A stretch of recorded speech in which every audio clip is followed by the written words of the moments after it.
उल्हासनगर शहरामध्ये अवैध होर्डिंगच्या विरोधामध्ये कारवाई सातत्याने सुरू असताना देखील अनेक ठिकाणी जे होर्डिंगच्या कंपन्या त्या मालकावरती गुन्हा दाखल करण्यात आलेला असताना नरेश ठारवाणी यांच्यावर गुन्हा दाखल झालेला आहे। अशातच उल्हासनगर शहराचे फाईल फेम अध्यक्ष प्रदीप रामचंदानी यांनी त्यांचा एक बॅनर लावला होता, तो देखील बेकायदा बॅनर होता आणि त्यात बेकायदा होर्डिंगवरती होता।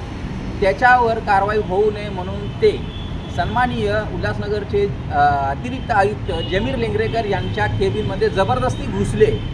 कुठल्या प्रकारचा प्रोटोकॉल असतो, एक मान सन्मान असतो, परंतु ते न पाळता ते डायरेक्ट आतमध्ये घुसले आणि त्यांनी स्वतःची आणि संपूर्ण भारतीय जनता पक्षाची बेइज्जती करून घेतली। कारण की जमीर लेंगरेकर यांनी सुरक्षा रक्षणा बोलून त्यांना एक प्रकारे बाहेर हाकलून दिलं।